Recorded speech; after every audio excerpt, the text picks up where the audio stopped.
The first signs of a dark crime wave. In the early 1980s, the quiet, peaceful atmosphere of a small Midwestern town began to unravel. At first, no one took much notice. These were isolated incidents, random disappearances of young women who might have run away or chosen to start a new life. The police were hesitant to connect any dots because, in that era, the idea of a methodical, calculated serial killer lurking in their community seemed as improbable as it was terrifying. Everything changed in the summer of 1983 when 19-year-old college sophomore Emily Rogers vanished without a trace. Emily was described as bright and talented, a girl with big dreams of working in journalism. On a warm July evening, she had been walking home from her part-time job at the local bookstore, a route she'd walked dozens of times before without incident. That night, however, she simply disappeared into thin air. Her parents reported her missing the following morning, and though local authorities searched extensively, combing through wooded areas, interviewing neighbors, no solid leads emerged. Emily had been the kind of girl who always kept in touch, who never broke her routine. Her vanishing struck a nerve. Within weeks of Emily's disappearance, 2 more young women in nearby counties were also reported missing under eerily similar circumstances. One was last seen outside a gas station late at night, her car left abandoned by the pumps as if she had stepped away for a moment and never returned. The other had been walking her dog in the park, the leash and collar found scattered beside a dirt trail the next morning. Each case raised more fear, but the authorities hesitated to classify them as connected. Kidnappings and disappearances, after all, were often unique and unrelated events, or so they believed. What turned up the heat was the discovery of a body early in 1984. Sarah Whitfield, 20 years old, was found in a shallow grave within a dense forest just miles from where she'd last been seen weeks earlier. Her body showed unmistakable signs of foul play, and the brutality of her death stunned local law enforcement. By then, the small-town police departments could no longer dismiss the similarities between these cases. The missing women were all young, mostly in their late teens to early 20s, and all seemed to have been caught off guard in public spaces. Speculation began to swirl, not just within the community but also among investigators. Initially, there were whispers of human trafficking or a predatory gang operating covertly in the region, yet there was something chillingly personalized about the way these women were targeted. There were no ransom demands, no clear financial motivation, and no ties among the victims other than the demographic they fit. A pattern of predation emerged. Whoever was behind these acts seemed to thrive on manipulation and violence. The meticulousness with which the scenes were clean made it increasingly clear this was no amateur acting on impulse. This appeared to be someone profoundly cunning, someone with a mind as calculating as it was devoid of empathy. These early moments, Emily's disappearance, Sarah's tragic discovery, marked the tipping point at which law enforcement was forced to grapple with the dreadful possibility of a serial killer.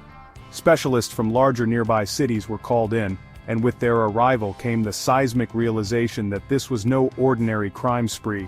Evidence, while sparse, painted a picture too haunting to ignore.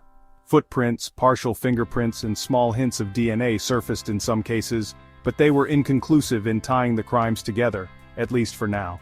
The locals, unaccustomed to such horrors, responded with growing paranoia. News reports featured grainy images of Sarah's burial site, and theories ran wild. Parents no longer let their daughters walk alone, even in broad daylight. Some even installed locks on their bedroom doors for added protection, unheard of in this otherwise trusting community. What once had been a backdrop of rolling hills and quiet sunsets now morphed into a sinister landscape hiding an unseen predator. As pressure mounted, the Midwestern air grew thick with fear, and so did the determination of law enforcement. FBI agents trained in psychological profiling entered the scene with a grim confidence. They had seen this before. Somewhere in the darkness, perhaps even blending seamlessly into community life, was an individual who had practiced his craft, refining it like a terrible art form. And the chilling aspect? He wasn't finished yet. The first victim, the mysterious disappearance of a college student. It all began on a breezy, late spring evening in 1984, the kind of night when young people in a typical Midwestern town enjoyed the comfort of simple routines, part-time jobs, evening walks, and quiet dinners with family. For Sarah Whitfield, a 20-year-old college student with big ambitions, that night didn't seem any different. She had just finished her shift at the university library, where she worked to help fund her studies in psychology. Sarah had dreams of becoming a child psychologist, a noble pursuit that reflected her kind, empathetic nature. She was seen leaving the library around 8:30 p.m., wearing a light cardigan over a printed dress and carrying a small, well-worn leather bag. Witnesses noticed she waved to a few friends and smiled as she stepped out into the cool evening air. Sarah's dorm was less than a mile away, a walk she had taken hundreds of times before without issue. Her route led her through Oakwood Park, a small tree-lined area known for its soothing quietness. But on this particular night, Sarah Whitfield never made it home. When she failed to show up for a scheduled study session with her roommate Samantha, concerns started to grow. Samantha, who described Sarah as reliable to a fault, initially thought she might have stopped somewhere along the way. By midnight, however, when there was still no sign of her, Samantha phoned Sarah's family. Her mother, Carol Whitfield, recalls the moment vividly, saying, "I knew something was wrong the moment I got that call. Sarah wasn't the type to just disappear. She's my responsible, level-headed girl." By the following morning, the Whitfield family had contacted campus security as well as the local police. An official search party was quickly formed, and volunteers from the close-knit community joined in droves. They combed through Oakwood Park, nearby wooded areas and poorly lit alleys, shouting Sarah's name in desperation. Her family, standing by with photos and holding hands, watched as officers returned from the park, their faces grim and silent. Days stretched into a week with no sign of Sarah, no evidence, no witnesses, no leads. It was as though she had simply vanished. The rumors began almost immediately. Some whispered that Sarah had run away, an idea her loved ones vehemently denied. Others speculated dark possibilities. Maybe she had been stalked, perhaps kidnapped. The town's gossip carried a sinister flavor, reflecting the growing fear that a dark force might be at work in their idyllic community. The case gained traction with local media. Sarah's photograph, a black and white portrait showing a bright-eyed, smiling young woman, was plastered across newspapers, flyers, and local news channels. Reporters interviewed classmates, professors, and neighbors. They painted a picture of an ambitious and kind-hearted woman who volunteered at a local children's hospital on weekends and dreamed of making a difference in the world. "She had a joy about her," her father, George Whitfield, said in one tear-filled interview, "and now we don't know if she's out there scared, hurt, or worse." Local law enforcement threw everything they had into finding Sarah. The town sheriff, Mark Dempsey, called it the most challenging case of my career, citing the lack of evidence as their biggest hurdle.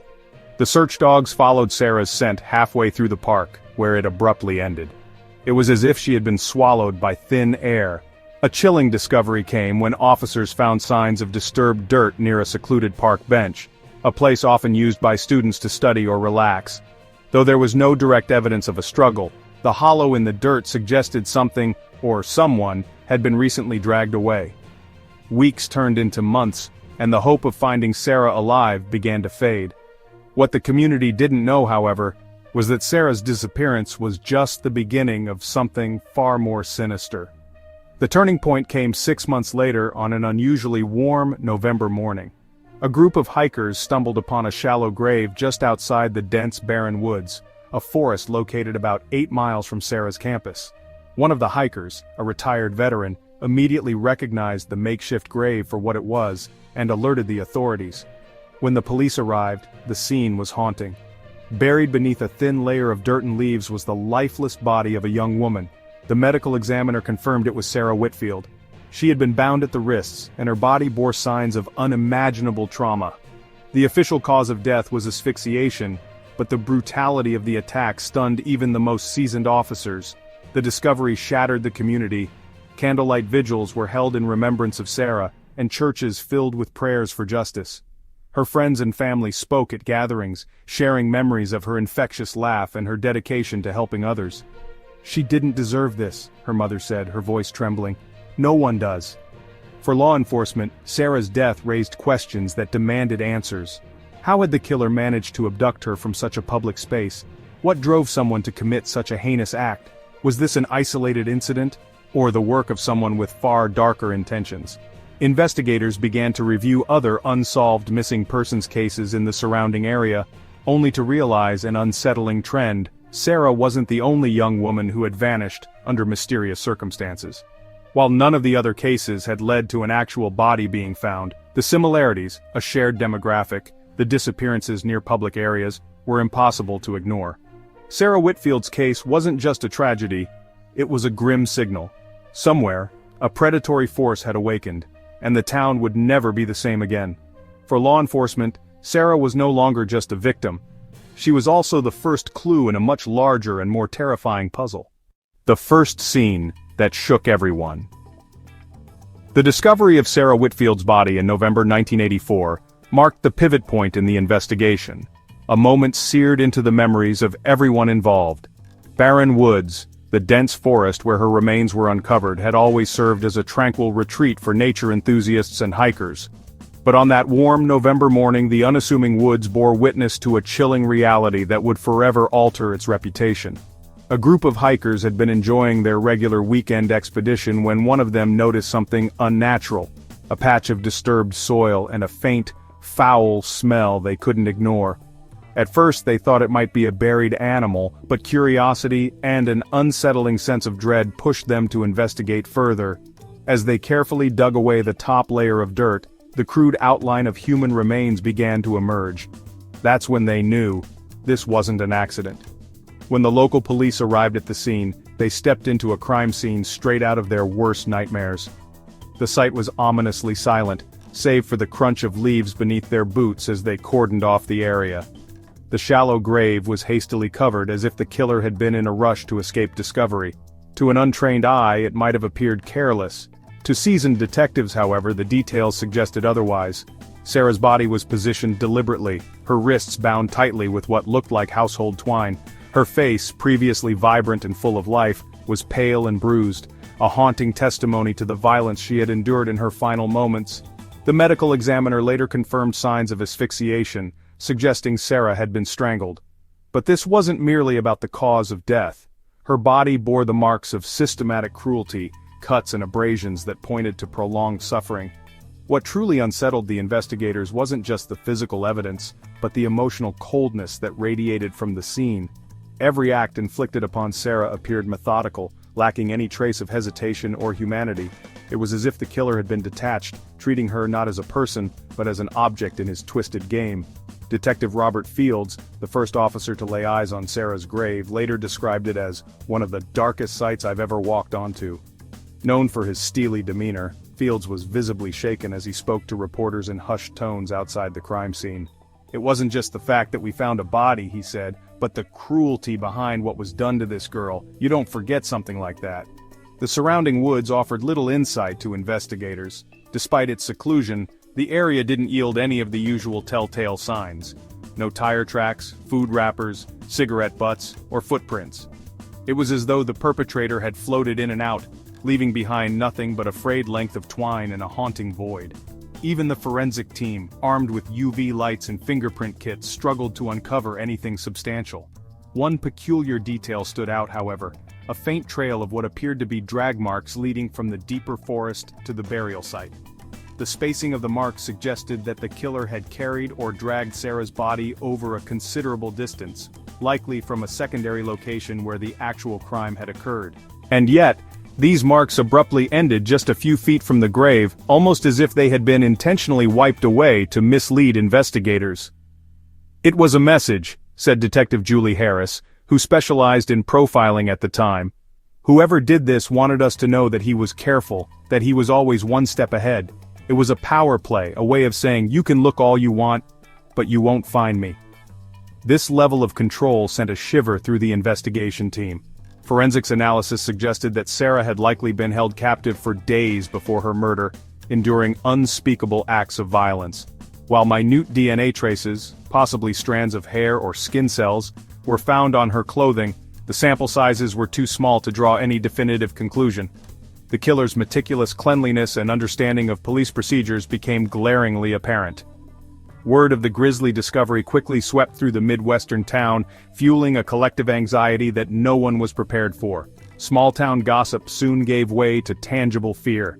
The idea that such a monstrous act had occurred so close to home shattered any lingering sense of security. Mothers began escorting their children to and from school, even in broad daylight. Women refused to venture outside alone. Families installed extra locks on doors that hadn't been touched for years. "Everything changed that day," said Carolyn Millard, a longtime resident who remembered following the case from its earliest moments. The woods that we all loved? They weren't woods anymore, they were a graveyard. And knowing that someone evil was out there, someone who lived and breathed alongside us, it was unbearable. The press descended on barren woods and surrounding towns like a swarm of locusts, demanding answers that law enforcement didn't yet have. The morbid details of Sarah's tragic death, released in small doses by authorities, only seemed to fuel nationwide interest. Reporters dubbed the murderer the Ghost of Barren Woods, a name that stuck as more cases began surfacing in nearby areas. For law enforcement, the weight of the case was inescapable. Captain Dennis Wright of the local police described it as a nightmare gripping the department. "We realized quickly," he confessed, "that this was far bigger than anything we dealt with before. We weren't just dealing with a murder, we were dealing with a predator, and not just any predator, someone who knew exactly how to cover their tracks." Sarah Whitfield would tragically become the first publicly confirmed victim tied to what later emerged as a large and deeply disturbing pattern. Investigators digging through cold cases quickly identified eerie similarities between her murder and the disappearances of Emily Rogers and other missing women in the nearby counties. A grim connection was forming, one that pointed to a methodical and deeply manipulative killer who thrived on fixing his dark desires into a reality too horrifying to accept. The crime scene at Barren Woods wasn't just a burial site, it was a chilling declaration. A predator's opening salvo in a reign of terror that would invoke fear across the nation. The horror expands. A killing spree across the Midwest. What began as a local tragedy quickly spiraled into something far more disturbing. After the discovery of Sarah Whitfield's body in late 1984, whispers of more missing women began to circulate. But these weren't just isolated incidents. They marked the emergence of an unsettling pattern that would engulf the Midwest in fear for years to come. It didn't take long for authorities in neighboring counties to realize Sarah's case fit eerily well with other recent disappearances. By the spring of 1985, 3 more women, ranging in age from 17 to 24, had been reported missing in towns within a 100-mile radius. Each of these cases carried chilling similarities: women vanishing from public places in broad daylight, little to no evidence left at the scene, and an ominous feeling that whoever was responsible was not only methodical, but emboldened by each success. Among the missing was Rachel Carter, a 22-year-old waitress who disappeared while walking to her car after her evening shift at a local diner. Her shoes were found scattered in an alleyway a few blocks from her workplace, but there was no sign of Rachel herself. Before her disappearance, she had confided in a friend about feeling like someone was watching her. She said a guy had been sitting in his car outside the diner a couple of nights in a row. She thought it was just a creepy customer, her coworker later told reporters. But no one could connect this odd behavior to anything more sinister until it was too late. Rachel's case, like Sarah Whitfield's, remained unsolved, and just as investigators were starting to examine the possibility of a serial offender, another crime shattered the fragile calm of the region. In late summer 1985, the body of 19-year-old Becky Morales was found in a cornfield near her family farm in central Illinois. Missing for 2 weeks, Becky had been heading home from a local fair when she vanished. Her cause of death? Strangulation. Her wrists bore marks of restraint, paralleling Sarah's case. But what set Becky's case apart was the location of her body. Unlike Sarah, whose remains had been buried in a remote forest, Becky had been laid out in plain sight, as if the killer wanted her to be found. It was like he was sending us a message, Detective Tom Richards of the Illinois State Police said later. Whoever this guy was, he knew we were looking for him, and he wasn't afraid. The brazenness escalated with each victim. By late 1986, the grim count rose to include 5 more women, each one young, vibrant, and full of promise. Christine Norris, a 23-year-old office worker, went missing on her lunch break. Her car was discovered in a Walmart parking lot, her keys still in the ignition. Denise Fields, an 18-year-old high school cheerleader, was last seen jogging at a park. Her water bottle and headphones were recovered on the side of the trail, both meticulously arranged. There was no mistaking it now. A predator was hunting, and his territory seemed to stretch across multiple states. Law enforcement and the FBI formed a multi-agency task force, pooling resources to track down every shred of evidence. The investigation, labeled Operation Crossroads, was unprecedented for the time.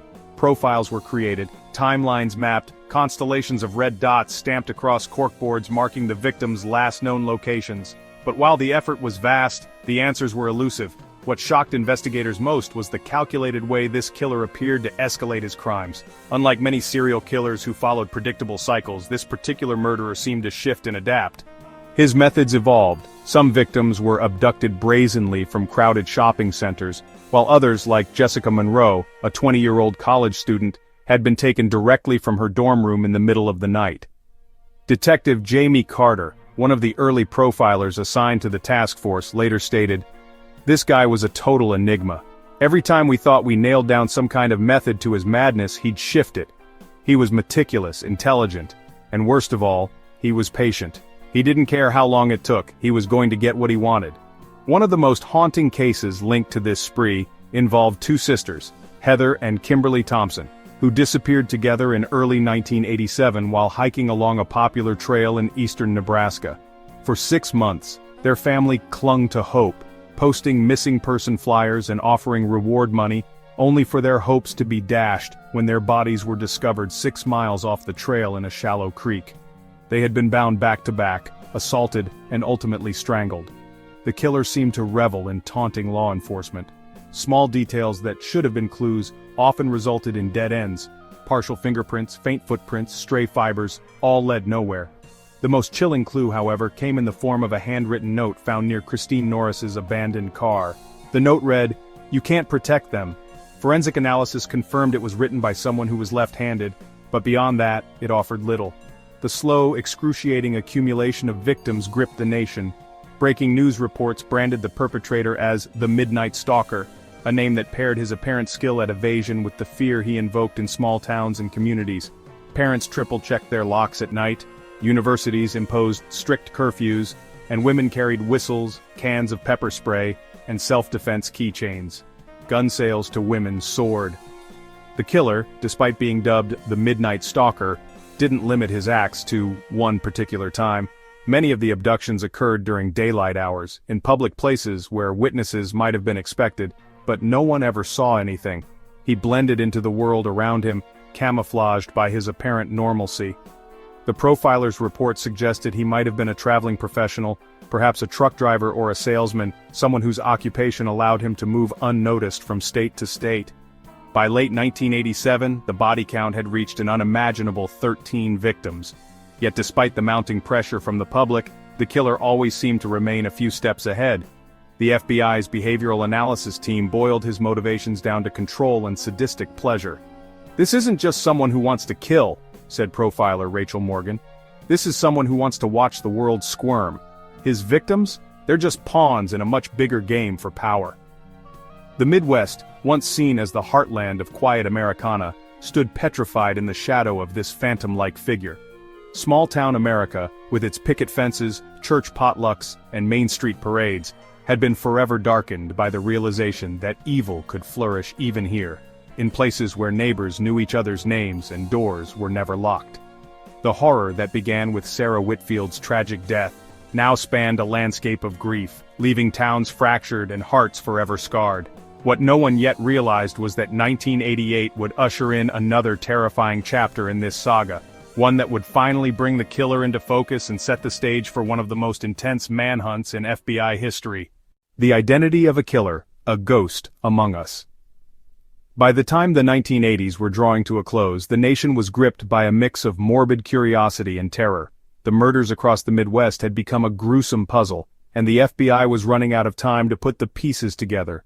Detectives, profilers, and analysts were busy around the clock, combing through endless files in search of the one elusive question that haunted everyone. Who was doing this? Whoever the killer was, they weren't just another criminal, they were an apparition, a ghost, who seemed to vanish into thin air after each crime while leaving behind barely a trace of their presence. What made the case maddening was the lack of concrete evidence that could definitively identify the suspect. The killer struck with horrifying precision, leaving no usable fingerprints, no clear witnesses, and nothing but fear in his wake. Partial DNA samples had been extracted from a handful of the crime scenes, but in the 1980s, DNA analysis was still in its infancy, and the technology wasn't reliable enough to close the gap between suspicion and proof. Words like phantom, shadow, and invisible became regular descriptors in the profiles developed by criminal psychologists. Whoever this killer was, they weren't just skilled, they thrived on being unknowable. The FBI built an extensive psychological profile on the suspect, painting a terrifying picture of the person they were chasing. He was believed to be a white male in his late 30s to early 40s, a calculated predator who blended seamlessly into the communities he targeted.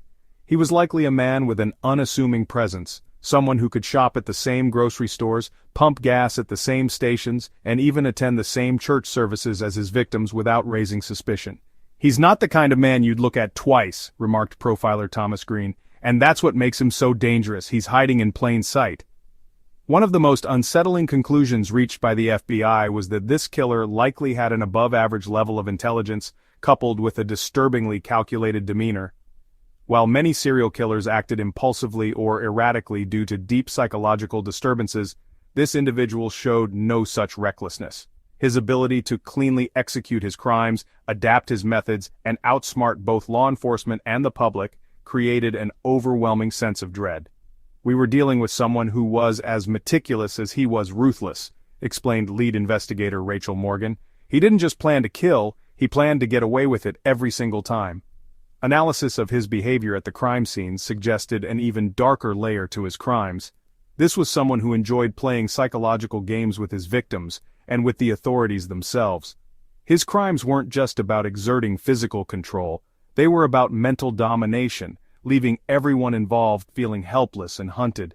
From the way he staged some of the bodies, to the taunting notes he left behind, there was a clear sense that he wanted to strike fear into the hearts of not just his victims, but the entire communities he terrorized. He enjoyed the attention, profiler Julie Harris noted during a 1987 press briefing. "The more we scrutinized his work, the more satisfaction he took in evading us.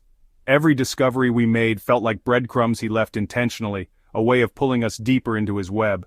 What unsettled investigators further was the killer's ability to shift his patterns. He didn't operate with the rigid consistency of other serial murderers. Instead, he adapted to his environment. In some cases, he approached his victims under the guise of friendliness or assistance, offering a ride, directions, or even help carrying groceries. When that didn't work, he wasn't above brute force or well-planned abductions from dorms, parking lots, or even homes. Each of these methods suggested someone who was as opportunistic as he was calculated, a man deeply capable of reading human behavior and exploiting it to his advantage. The community began to feel like no one could be trusted. Was he the mechanic fixing your car, the man in line at the coffee shop, or perhaps the father sitting 2 pews behind you at Sunday service? Entire towns were frozen in fear, gripped by paranoia over a killer who seemed capable of slipping into any role and disappearing just as easily. Though no one could name the man, there were certain patterns forming. Witness statements, though scattered and inconsistent, painted a shadowed image of a man with average looks, neither too handsome nor too unattractive, and an approachable demeanor. Survivors described him as smooth-talking, someone who could make a stranger feel at ease. He was smart, the kind of person who could memorize routines and anticipate his victim's behavior. A waitress at a truck stop recalled seeing a man standing outside Rachel Carter's diner just days before her disappearance. "It's hard to say," she admitted later. "He didn't stand out, he just looked normal, but maybe that's what made him creepy, too normal." With so little to go on, investigators began to theorize that he might be traveling for work, perhaps a truck driver, a salesman, or someone whose profession allowed him to move frequently without much notice. One theory even suggested he was a military veteran based on the high level of control and precision evident in his actions.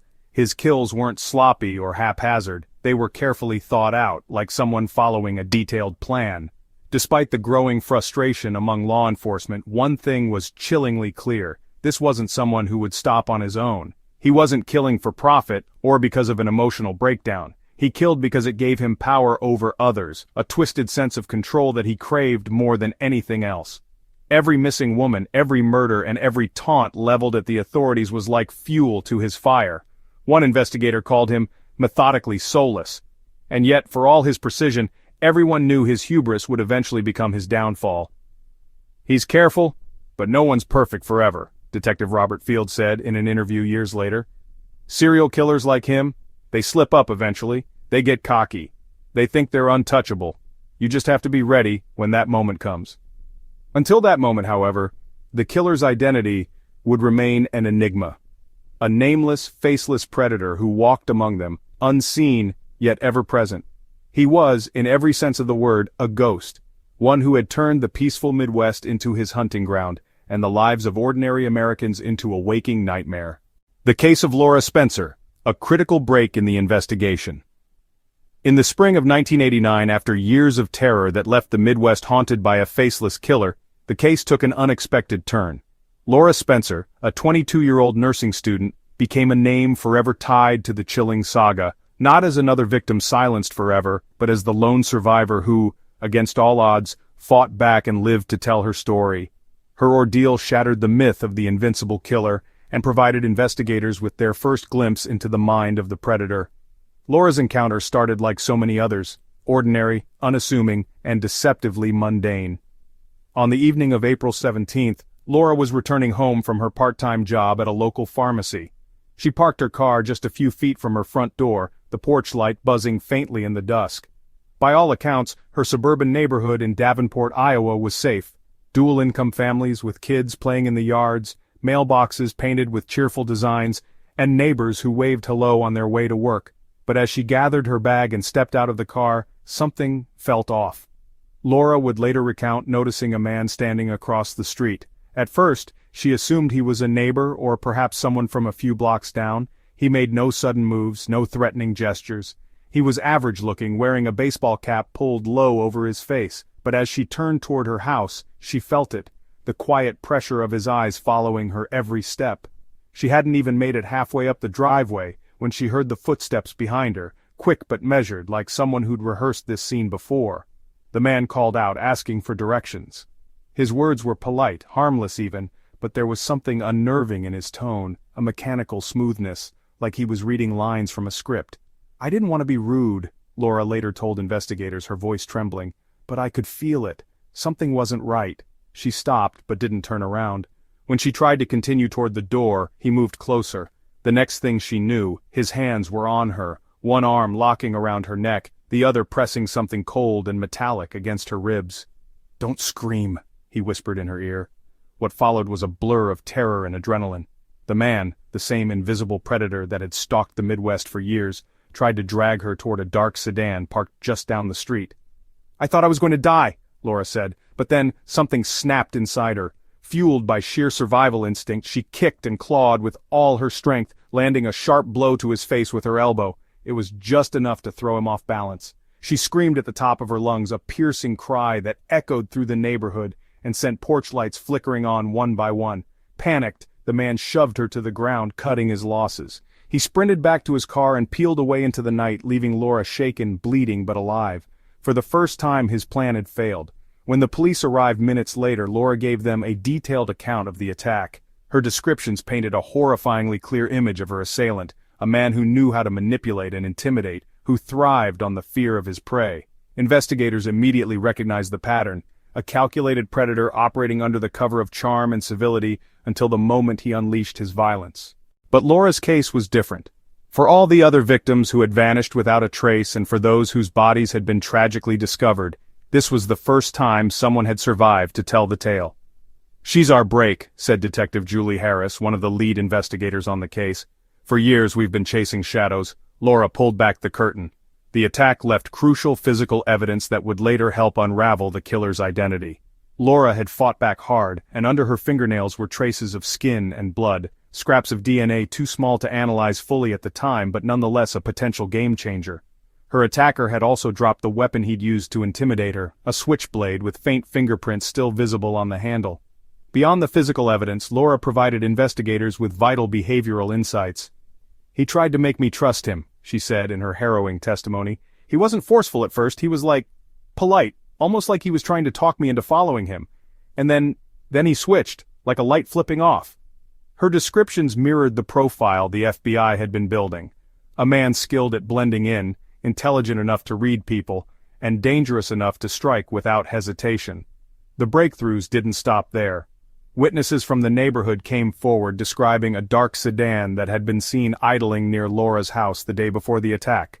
One neighbor, a retired school bus driver, recalled writing down part of the license plate, thinking the unfamiliar car seemed out of place.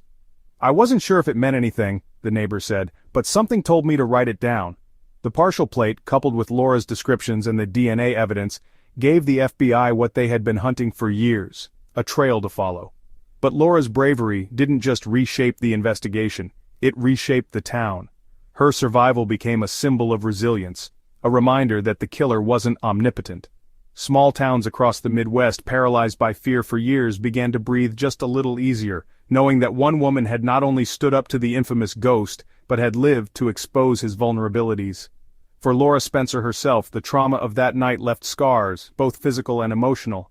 Though fiercely supported by her family and the broader community, she would later say the hardest part wasn't what happened to her, but knowing how many others hadn't survived. "I think about them every day," she admitted in an interview years later, "all those girls who didn't get the chance to come home. I got lucky, plain and simple, but they deserve justice, every single one of them." Her testimony, her strength in the face of unimaginable fear, and her ability to fight back became the turning point in a case that had gripped the nation for nearly a decade. Laura Spencer gave law enforcement a lifeline, and most crucially, hope. What Laura didn't know at the time was that her survival would be the beginning of the end for the killer. His once flawless operation now had cracks, and those cracks were exactly what would bring his empire of terror crashing down. The turning point. DNA and the crucial clues. By 1989, the investigation into one of the most fearsome serial killers in America's history had reached a critical juncture. The killer, elusive as a shadow, had evaded law enforcement for nearly a decade, leaving a devastating trail of fear and heartbreak across the Midwest. But the years of darkness were about to encounter the faint but steady glow of light, the kind of light that comes from pure determination and the relentless advancement of forensic science. The attack on Laura Spencer changed everything. For the first time, surviving evidence was in the hands of investigators.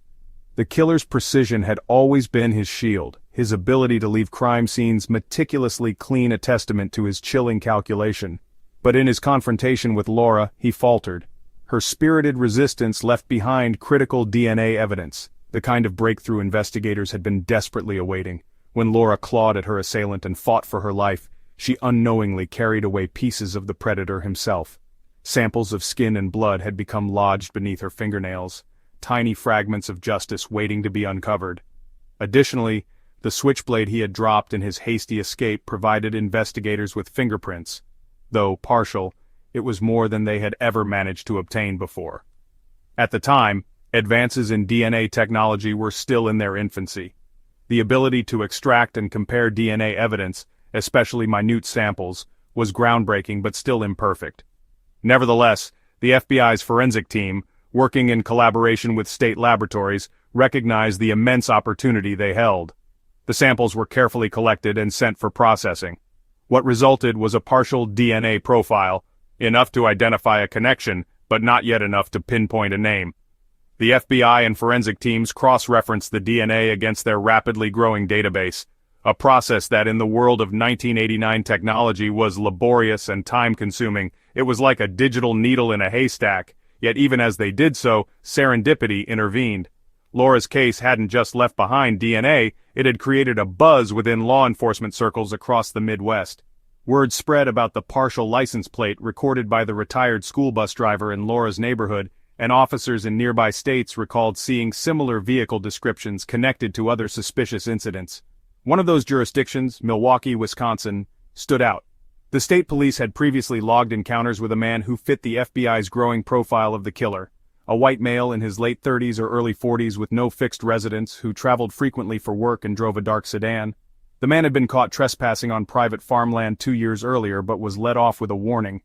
Remarkably, his DNA had been logged during a legal dispute involving a minor assault, but at the time, there had been no system sophisticated enough to flag him as a potential serial killer. Running the new DNA sample from Laura's case through Milwaukee's records produced a result that was nothing short of electrifying: a match. The match in their system tied the DNA to a man named Daniel Peterson, a drifter with a history of abrupt job changes and an unremarkable yet peculiar criminal record.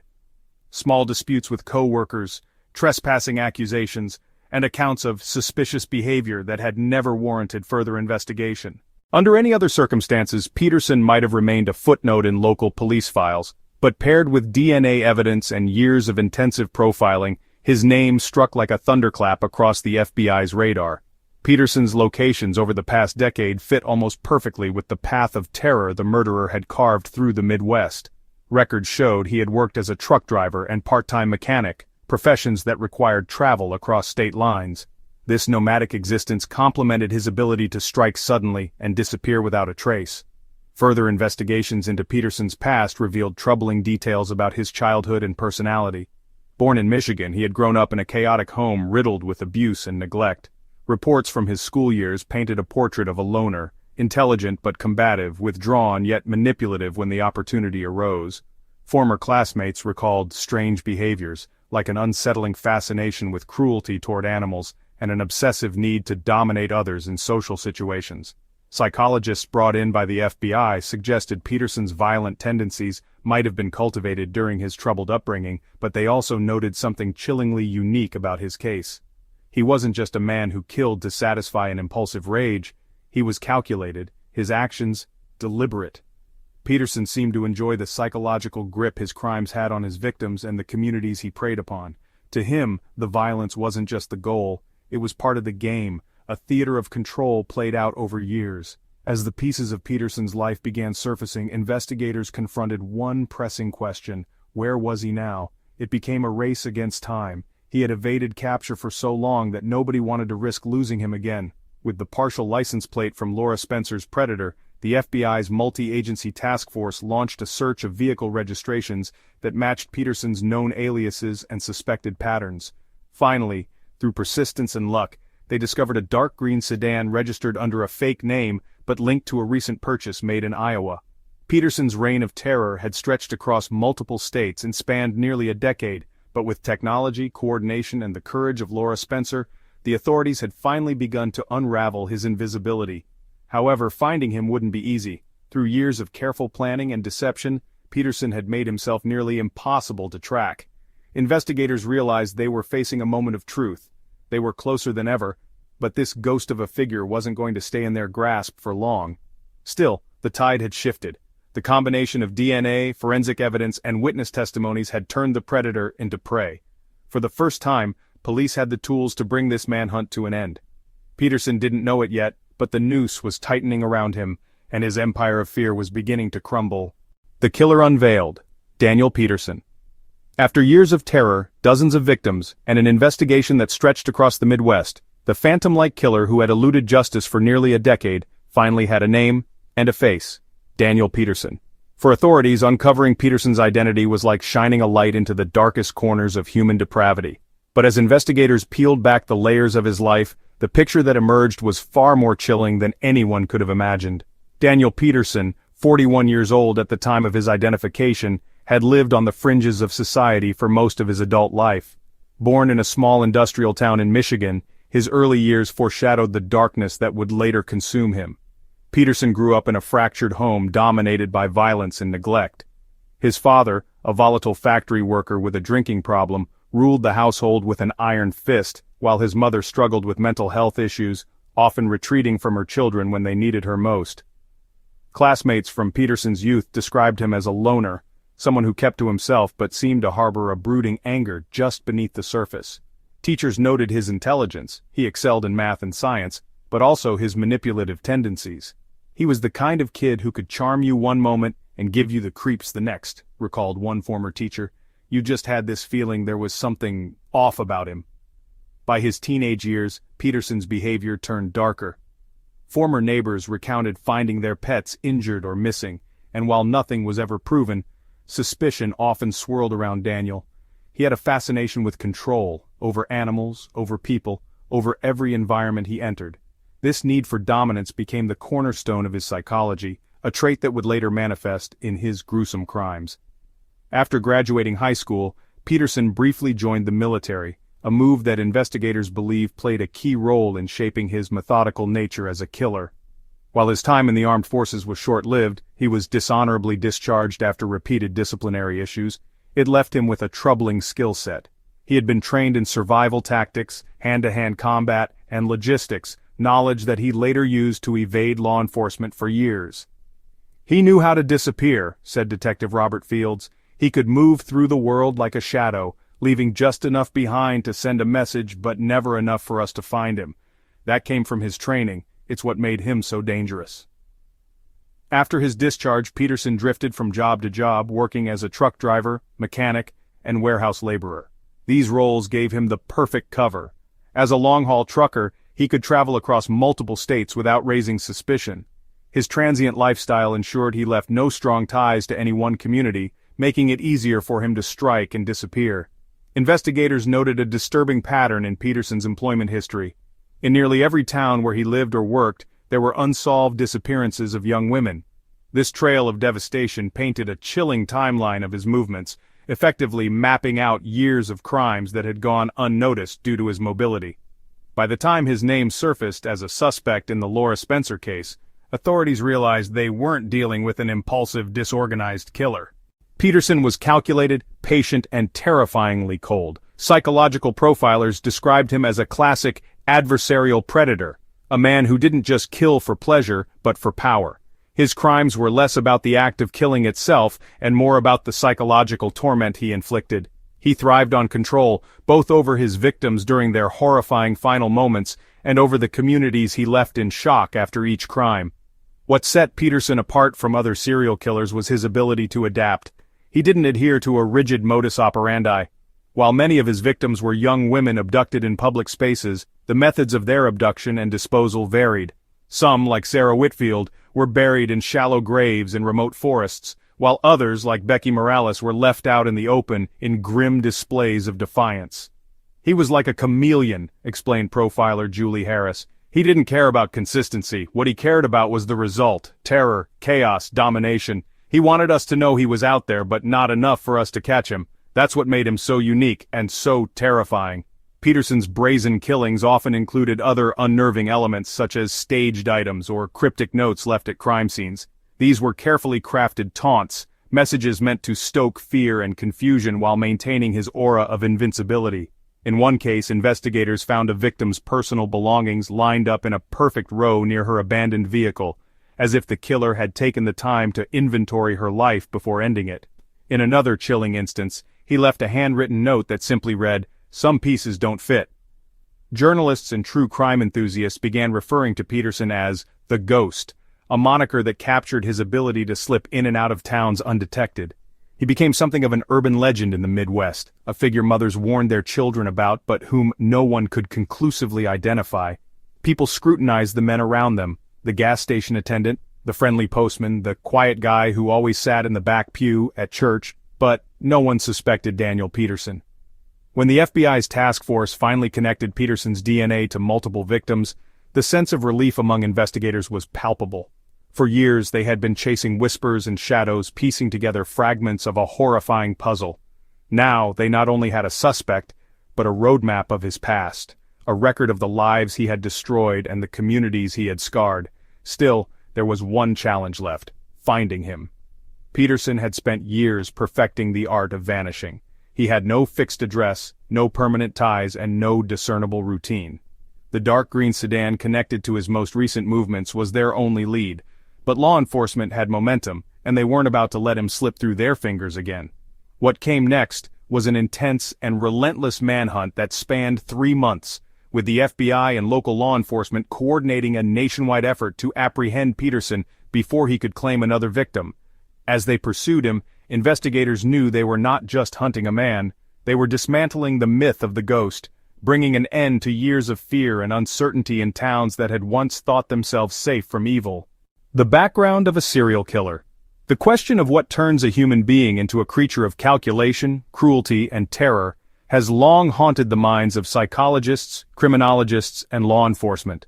For decades, the Midwest shuddered under the shadow of one of the most meticulous and ruthless killers in American history.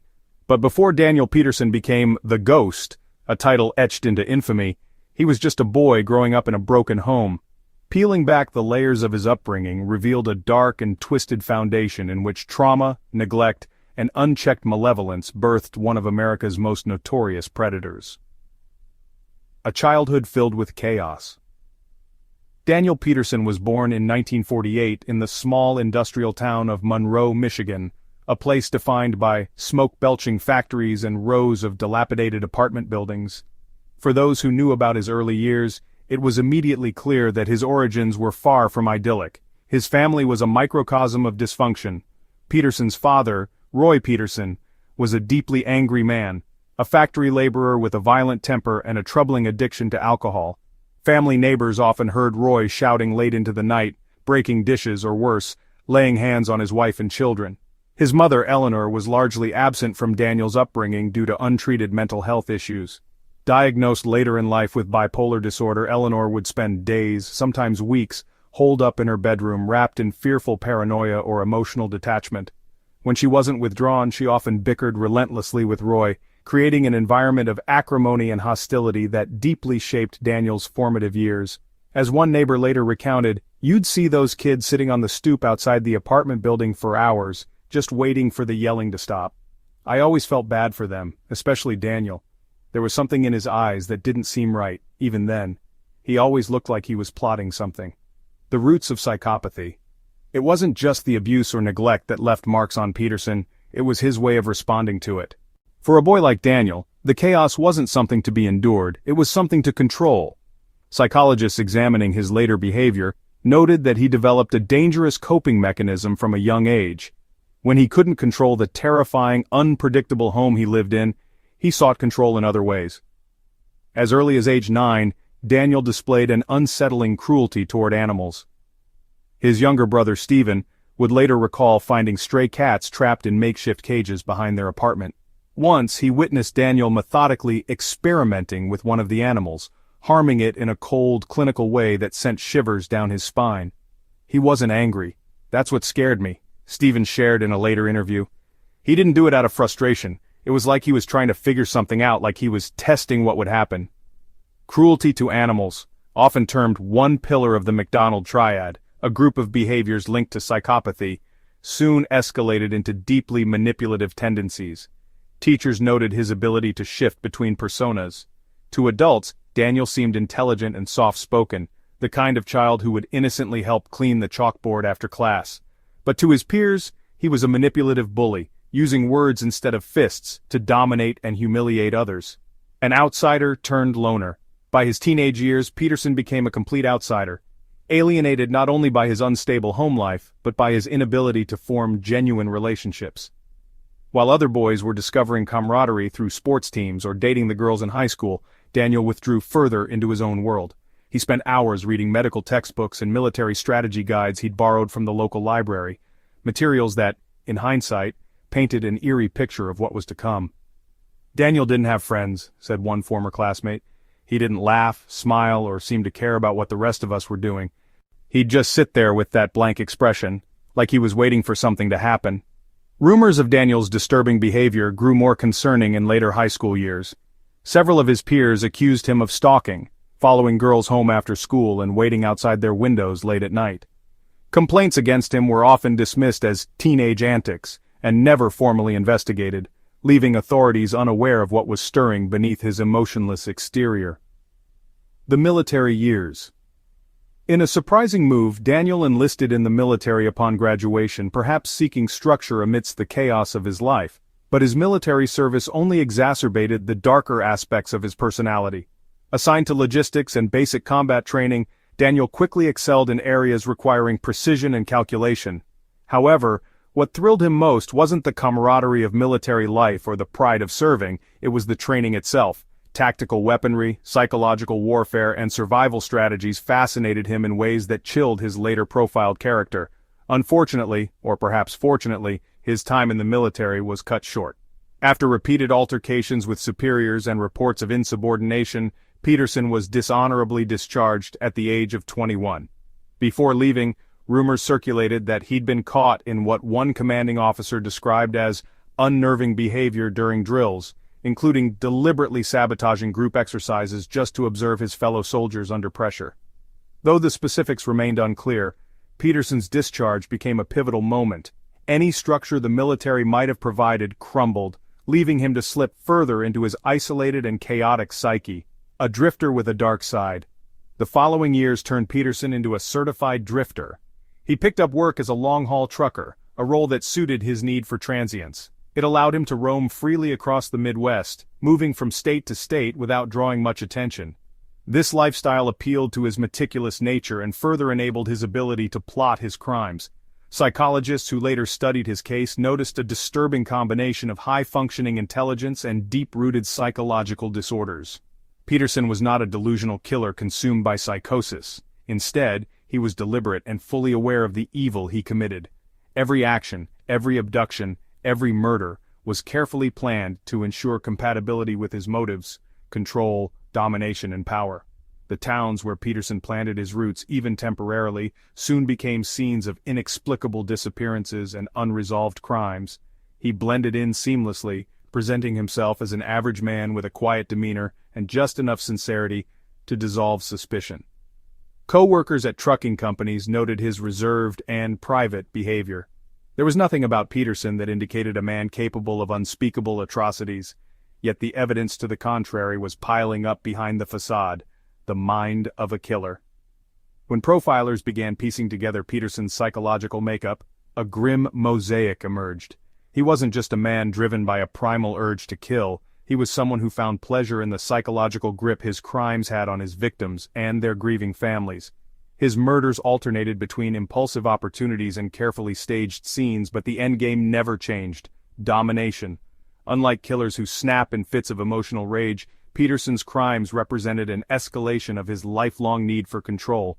From his experiments on stray animals to his years of stalking peers in high school, every crime Peterson committed seemed to be meticulously rehearsed long before the victim ever crossed his path. Peterson wasn't just creating victims, he was creating fear, stated Professor Emily Ward, a criminologist who studied his case for years. He wasn't consuming chaos, he was the chaos.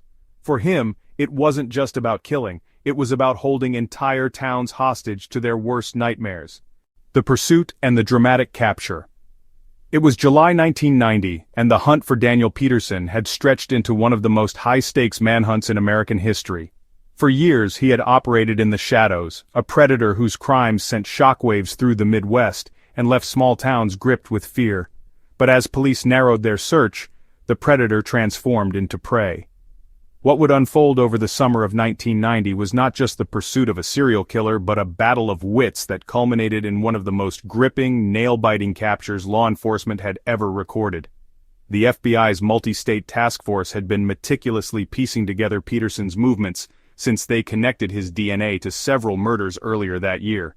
Using the license plate information provided after Laura Spencer's attack and years of scattered reports from quiet Midwest towns, investigators tracked his most recent activity to a series of truck stops and motels not far from the Canadian border.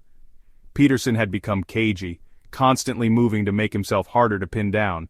He'd spent years perfecting the ability to vanish and evade detection, but even the most elusive criminals leave a trail when under pressure.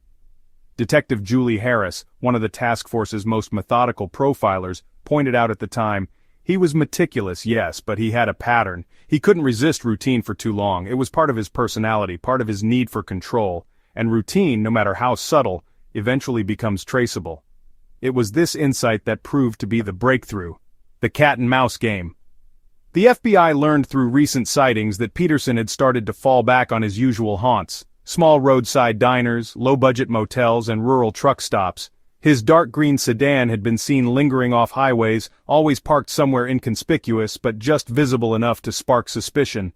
Investigators believed he was preparing to strike again, or possibly preparing to flee, but his behavior was growing erratic. He was careful, but not as precise as before. Agents working with highway patrols across the Midwest began saturating these areas, posing as truckers, motel clerks, or even patrons in roadside diners. Their goal was twofold: gather any additional evidence on Peterson's whereabouts and ensure he did not have another opportunity to claim a victim. It was a statewide chess match, remembered Special Agent Mark Reynolds, part of the FBI's Behavioral Analysis Unit. Every truck stop we went to, we were asking questions, scanning faces, looking for the smallest clue. Chasing him was like chasing a shadow. You couldn't pin him down, but you knew he was there. Things escalated when Peterson's car was spotted by a patrol officer entering a dirt road toward a remote forest cabin near the Canadian border. The car, already flagged in the nationwide database, immediately lit up as a red alert. Officers knew they couldn't afford to engage with him prematurely and risk losing him over the Canadian border. Instead, they called in backup, and soon, a team of state troopers and FBI agents was circling the area, setting up roadblocks and preparing for a possible armed confrontation. A tense standoff. The cabin itself was a decrepit structure nearly swallowed by the surrounding woods. Authorities quickly discovered it belonged to an acquaintance of Peterson's from years prior. A man who had no idea of Peterson's murderous past but frequently rented the space out for cash to drifters or travelers needing cheap accommodations. A tactical team gathered just outside the visible perimeter, carefully crafting their approach. Inside the cabin, Peterson appeared to know the walls were closing in. Armed with a handgun, a hunting knife, and years of survival knowledge, he seemed prepared to hold his ground. The task force had been warned of his background in military tactics and his ability to stay calm under pressure. There was no telling what he might do when cornered. The lead FBI negotiator, Agent Sarah Blanchard, was brought in to de-escalate the tension. Over a crackling megaphone, she called out to Peterson, offering him a chance to surrender peacefully. "Daniel, we know who you are. We know what you've done, and there's no way out. But you have a choice now. Let this end quietly. No one else has to get hurt." What followed was an eerie silence, broken only by the sounds of summer leaves rustling in the breeze. For nearly an hour, Peterson refused to respond. The negotiator kept speaking, alternating between calm reasoning and sharp commands. Agents speculated he was weighing his options, to fight, to flee, or to surrender. But Daniel Peterson, the man who had spent years orchestrating unthinkable violence, wasn't about to give in easily. When the negotiator finally heard movement inside the cabin, it wasn't the sound of surrender. It was the loud, splintering crack of wood as Peterson smashed through the back window and bolted into the dense forest behind the cabin. The chase through the woods. What happened next was described by one officer as something straight out of a movie. Armed agents gave chase, their flashlights slicing through the dark forest like beacons in the night. Peterson moved like a man who had planned for this exact moment. He darted between trees, doubled back on his trail, and even climbed over large boulders to create distance. His years of military training and survivalist instincts were on full display. But this time, he wasn't dealing with helpless victims. The task force, armed with night vision, tracking dogs, and sheer determination, closed in on him step by step. For over 3 hours the cat-and-mouse game continued, with agents scouring every inch of the woods, combing through thickets and following footprints in the soft mud. Peterson's escape attempt came to an end when a K-9 unit cornered him near a steep ravine, leaving him nowhere to turn. Even then, he tried to fight, slashing at the dog with his hunting knife before agents rushed in to subdue him. It took 4 officers to wrestle him to the ground as he thrashed, kicked, and screamed obscenities. By the time they placed him in handcuffs, Peterson's face was bloodied, his shirt torn, and his aura of invincibility shattered. The final arrest. As Peterson was led out of the woods lit by the harsh glow of flashlight beams, the officers who had spent years chasing this ghost of a man found themselves looking at something unexpectedly human. He was no longer the phantom they had come to fear, but a disheveled, furious, and pitiful figure. He looked smaller somehow, one agent later commented. Like all that power and terror he held over us evaporated the moment we laid hands on him. Peterson refused to speak as he was processed and transported to a maximum security holding facility. Though his capture marked the end of his ability to harm innocent lives, investigators knew this was far from the conclusion.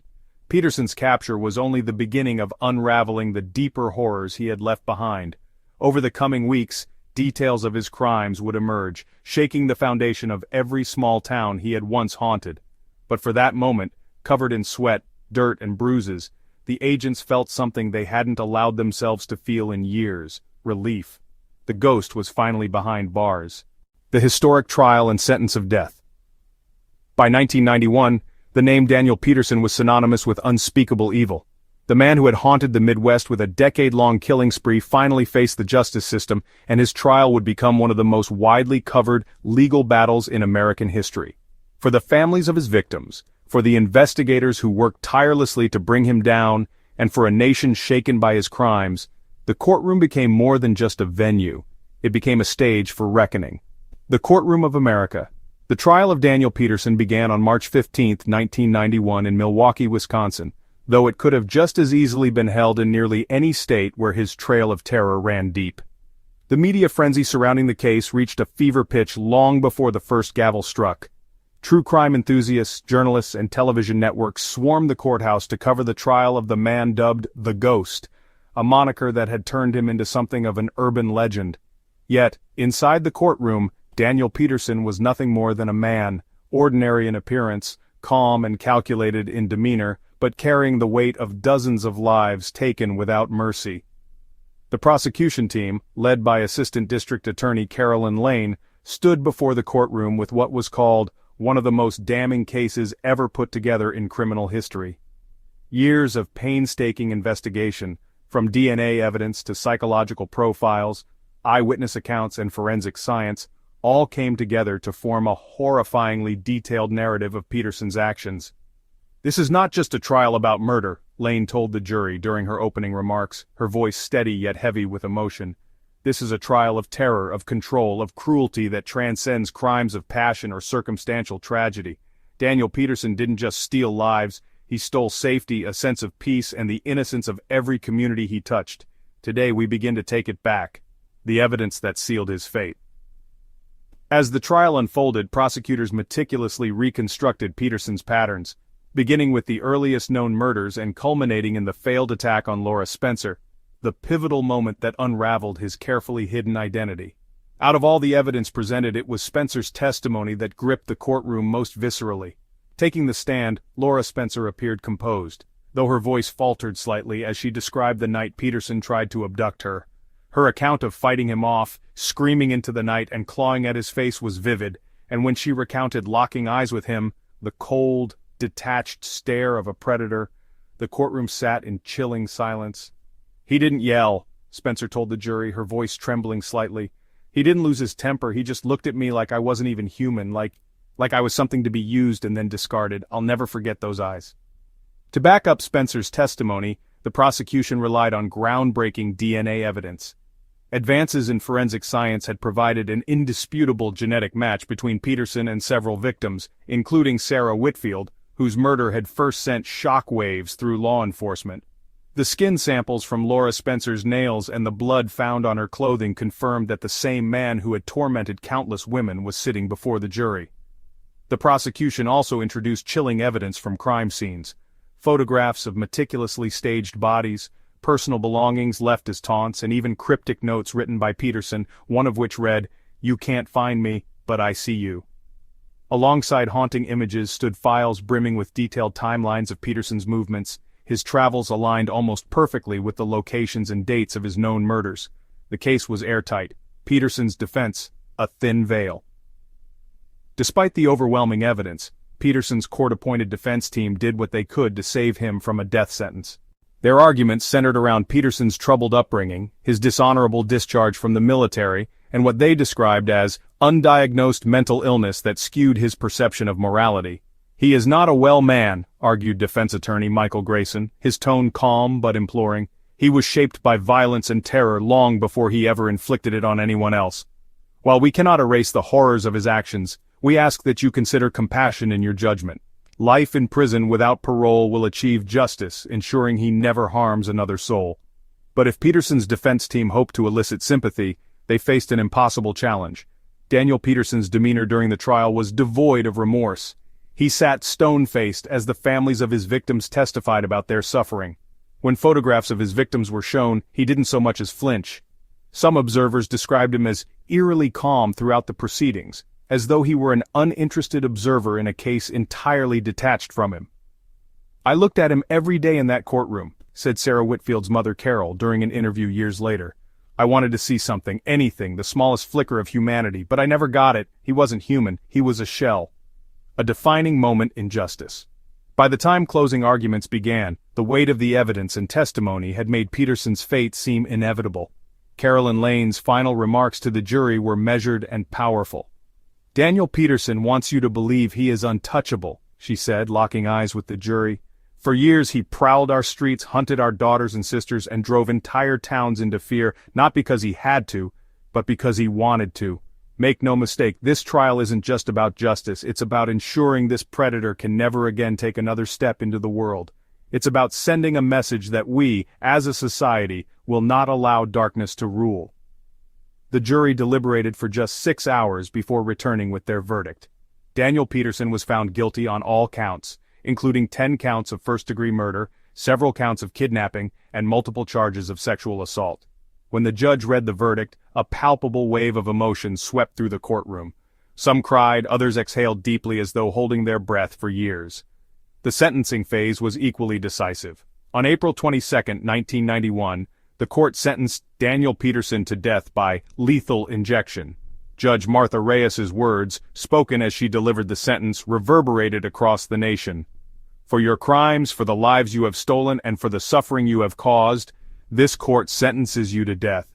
May the weight of justice for your victims rest heavy upon you in the time you have left. The legacy of the trial. The Peterson trial left an indelible mark on the American legal system. It was one of the first major cases to hinge on DNA evidence, showcasing the transformative power of science in bringing predators to justice.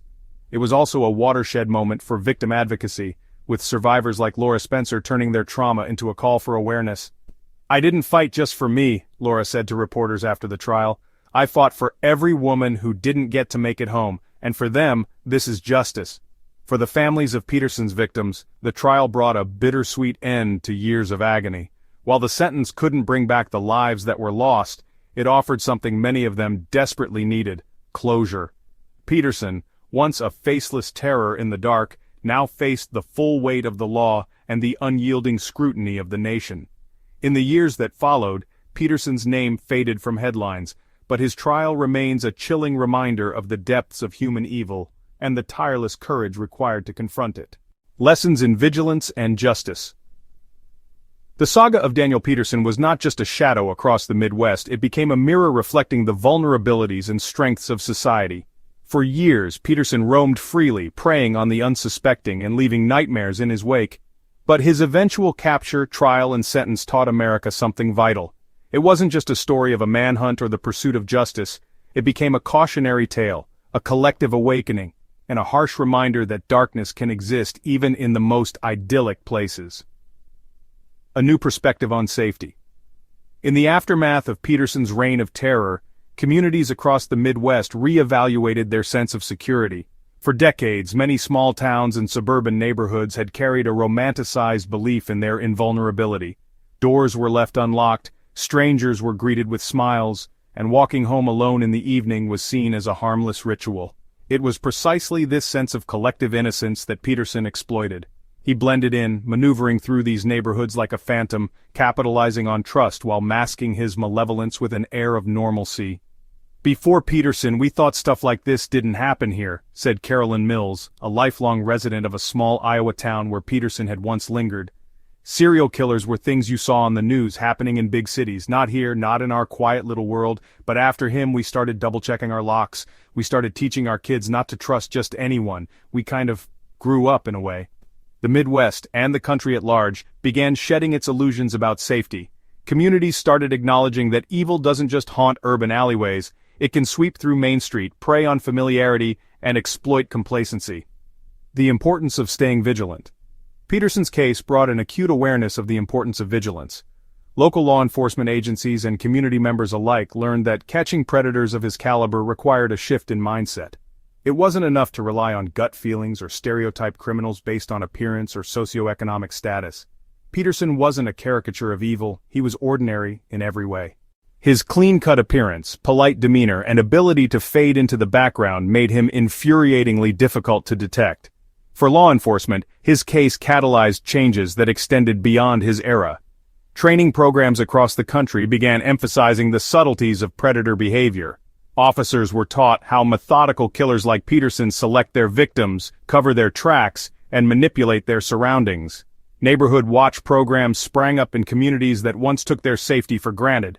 The public, too, learned to scrutinize situations that once seemed benign: a car idling too long by the park, an unfamiliar person lingering by a schoolyard, or even someone too normal to stand out. Complacency is a predator's best friend, said retired FBI agent Julie Harris, who profiled Peterson during the manhunt. People often think that danger announces itself with alarm bells, but Criminals like him thrive in silence. If there's one thing his case taught us, it's that vigilance saves lives. The game-changing impact of DNA evidence. One of the most profound lessons from Peterson's case was the revolutionary potential of DNA evidence. When forensic science tied him to his murders, it not only sealed his fate but demonstrated the power of technology as a force for justice. Throughout the 1980s and early 1990s, DNA analysis was still considered a fledgling tool, trusted by science but not yet enshrined in public consciousness as a cornerstone of criminal investigations. Peterson's conviction changed that. "This case changed everything," said Carolyn Lane, the prosecutor who worked tirelessly on Peterson's trial. "It showed us that justice doesn't always have to rely on witnesses who may not have seen enough or evidence that's circumstantial at best. It showed us that science, the hard, indisputable facts, could stand in the courtroom and speak louder than 1,000 testimonies." The use of DNA evidence helped bridge the gap between past mistakes and future solutions. Following Peterson's trial, countless cold cases across the country were reopened, with forensic teams piecing together puzzles that had languished unsolved for years. The public gained a new respect for the scientific advancements that could turn a single strand of hair, a microscopic drop of blood, or traces of saliva into an irrefutable link between predator and prey. Community resilience in the wake of fear. Beyond the technological milestones, Peterson's case illuminated a different kind of strength, the resilience of communities united against fear. In the towns where Peterson once prowled, fear initially lingered like an oppressive cloud. People hesitated to walk alone, women carried self-defense tools, and children were kept under watchful eyes. But over time, fear shifted into determination. Residents began forming community patrols, lobbying for better public safety measures, and supporting the families of Peterson's victims through vigils, fundraisers, and shared grief. Laura Spencer, the sole survivor who helped expose Peterson's identity, became a symbol not just of survival, but of collective bravery. Her courage galvanized others to speak out about their own encounters with danger. Awareness campaigns sprang up across schools, workplaces, and neighborhood groups, teaching people how to recognize warning signs, stay alert, and empower themselves during moments of vulnerability. "When something like this happens, it can divide people or bring them together," Laura said during an interview years after Peterson's trial. "For me, it was heartening to see how many people decided to come together. They supported each other. They turned fear into action. That's real strength." Justice as a collective effort. Perhaps the most poignant lesson of all was the realization that justice is a collective effort. Peterson might never have been caught without the unyielding work of countless individuals. The brave neighbors who wrote down suspicious license plates, the law enforcement officers who chased leads despite setbacks, the forensic scientists who worked tirelessly to process evidence, and the families who refused to let their loved ones' stories be forgotten. His case also underscored the importance of breaking silences. Those who spoke up about suspicious encounters, no matter how small they seemed, helped piece together a timeline of Peterson's movements, giving investigators critical opportunities to pursue him. It reminded the public that even the faintest observation, the smallest clue, or the quietest voice could hold the key to unlocking justice. "People don't always see their role in the bigger picture," said Detective Robert Fields, who was instrumental in Peterson's capture. "But cases like this are solved because of teamwork, because someone takes notice, someone speaks out, and no one lets it go." Redefining justice. For the families of Peterson's victims, justice could never truly bring closure, but it could bring a sense of peace. His death sentence, handed down by the court, wasn't just a personal reckoning for those left behind, it was a societal statement. Peterson's execution symbolized a refusal to let evil thrive unchecked and unapologetically declared that the lives he stole mattered. "For me, justice means remembering them," said Carol Whitfield, Sarah's mother. "It means saying their names, not his. It means making sure their stories live on, not as headlines but as reminders of why we can't ever let something like this happen again." A legacy of change. In the years following Daniel Peterson's capture, the lessons born from his case echoed far beyond the Midwest. Public policies evolved, forensic technologies advanced, and communities became more proactive in ensuring safety. Schools began incorporating self-defense education into their programs. Crime shows, once sensationalized for entertainment, started emphasizing prevention and public awareness. Peterson's name may have faded into the annals of crime history, but the lessons his case taught America endure. The arc of the story, one of terror, pursuit, and ultimately justice, served as a sobering reminder that while darkness may creep into the safest places, society holds incredible power to confront it, dismantle it, and rebuild stronger than before.